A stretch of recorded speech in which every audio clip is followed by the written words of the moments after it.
Everybody loves to watch and talk about the NBA stars who average 20 plus points a game, but nobody wants to talk about the guys that actually keep you in the game. NBA games aren't won by highlights, they're won by 3-and-D wings who can guard different positions, space the floor, and not kill possessions. And if you watched anything Washington Wizards related this year, it's not hard to spot the one bright young wing quietly checking every single box this season. Kyshawn George is the real deal, and it's not because he's out here jumping out the gym with crazy athleticism. It's because his game is built on feel. He's 6'8" with point guard instincts. He's the kind of wing scouts call a point forward because he can shoot the ball, handle it, and knows how to find guys in the right spot. He plays calm, he's barely rushed, and that's the scary part because wings that can handle pressure with real skill always age well. This season offensively, you can't leave him open. And now with the Washington Wizards making moves before the trade deadline, Kyshawn George is on the exact path that winning teams love. Welcome to Sleeping on the Clock. If they're sleeping on it, we're speaking on it. Let's get one thing straight. Development in the NBA isn't always about scoring more just because your usage rate increases. Sometimes it's about understanding the game at a higher level, and that's where Kyshawn George has made his biggest jump. Kyshawn's sophomore year leap isn't making a lot of noise right now, but his improvements keep you in rotations and extend careers. And for a young wing, that matters way more than a few extra points every single night. And here's the part that most people are late to. Players like this scale very well in the league. They scale with better talent, and they get even more valuable when games matter more. Because when you put real structure around a wing like this with actual ball handlers, real spacing, and accountability, his strengths will really start to show, and his weaknesses have time to be improved upon without getting exposed. Right now, he's not being asked to create chaos. He's being asked to punish opponents' mistakes. When defenders close out too hard, he attacks and gets downhill to the basket or creates space with his body for pull-up middies. If help gets there one step early, his vision finds the open man. And if you go under screens or lose him, that's a shot ready to go in. And defensively, he can take the tougher assignments so others don't have to. That's why coaches trust him, and he's been able to solidify his role on the Wizards this year. That's how you separate guys who bounce in and out of rotations from guys teams actually invest in. Because once coaches trust you, everything opens up, and Kyshawn is already trending in that direction. Because players like this don't need plays called to be effective. They impact possessions just by being on the floor, making the right read, being in the right spot, and not giving anything back on the defensive end. As the Washington Wizards continue to figure out what direction they want to go in, this is the type of building piece you have to lock in and develop early. I feel like Kyshawn has legitimate potential to become a future NBA All-Star. I'm not kidding. Pair him up with any ball-dominant guard, and his play style is the perfect complementary fit. Ask him to become a secondary creator, and he'll find the bottom of the net or his teammates.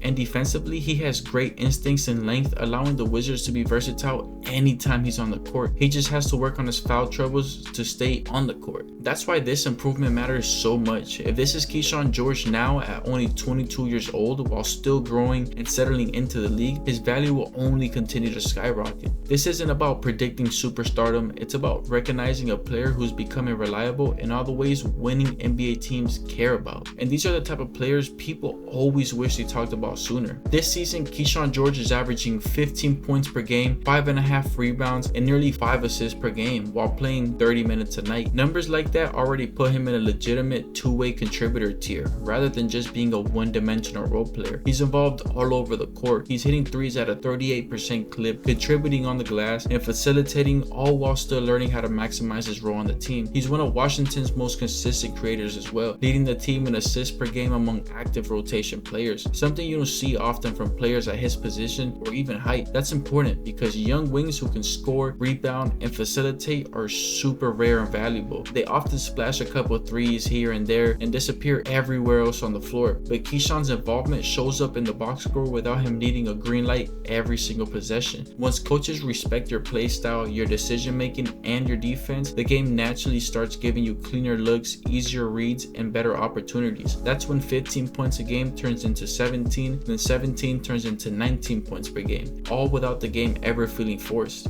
You could already see flashes of that scoring potential with some of his offensive performances this year. He's a lot more comfortable letting plays develop, attacking the advantages late in the shot clock, and instead of just reacting to the defenses, he starts manipulating it. He knows when defenders are not in a good position, and he knows when help is coming early. Kyshawn George has taken huge steps for a 22-year-old who was the 24th pick just 2 years ago. And the best part is that this isn't a finished product. This is a player who's figuring out the hard part early and showing flashes young. A lot of young wings come into the league trying to prove they belong by doing too much or not being able to fit into the team. Kyshawn has already moved past that phase. He understands what he's good at, where his value comes from, and how to make impact plays without forcing the game every possession. The biggest offensive jump for players like this usually don't come from adding new moves. It comes from mastering what you're already good at. And that's where players like Trae Young completely change the equation. Trae collapses defenses in a way almost nobody else in the league does. When he's on the floor, help defenders are already leaning before the play even starts. That creates short closeout situations, and that's where Kyshawn thrives. With Trae initiating the offense for the Wizards, Kyshawn doesn't have to necessarily create advantages. He just has to capitalize on them. You're talking about someone who raises the level of the offense without needing to dominate it. Someone who allows stars to operate while still making defenses pay for ignoring him. And this is where Kyshawn George starts to become a bigger problem. Not just for opposing defenses, but for how Washington builds this thing moving forward. Because rebuilds fail for one simple reason. They chase players who need the ball more to matter instead of players who make the ball matter more. Kyshawn George is the second type of player. Right now, Washington doesn't need Kyshawn to be the god. And that's actually the point. Because players like him don't raise their value by taking over bad possessions. They raise it by cleaning them up. And here's where things get real interesting. When teams rebuild, they usually ask who can carry us. But the smarter question is, who will still matter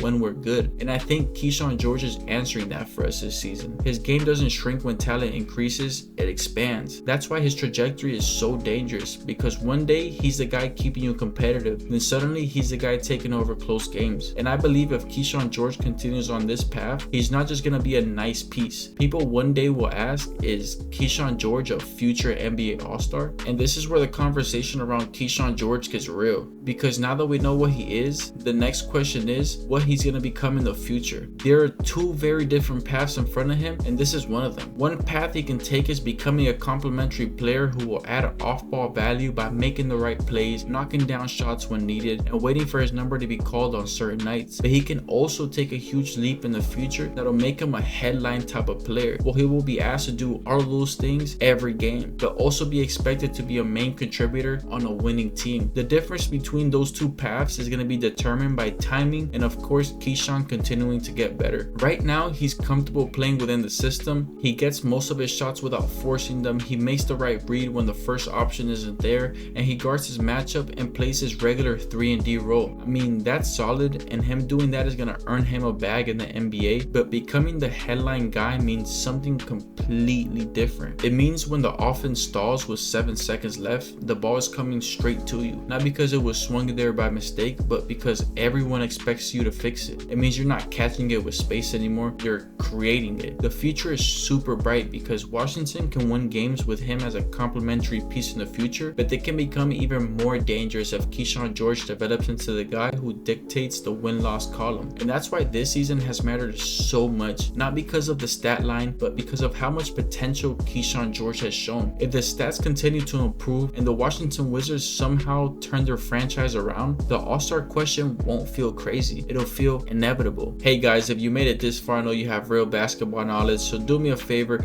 like the video if you want more basketball breakdowns like this, and subscribe to the channel so I can keep you informed and entertained with more videos of the players the world keeps sleeping on. And most importantly, drop a comment down below and tell me who I should break down next and what you think of the video. Welcome to Sleeping on the Clock. If they're sleeping on it, we're speaking on it.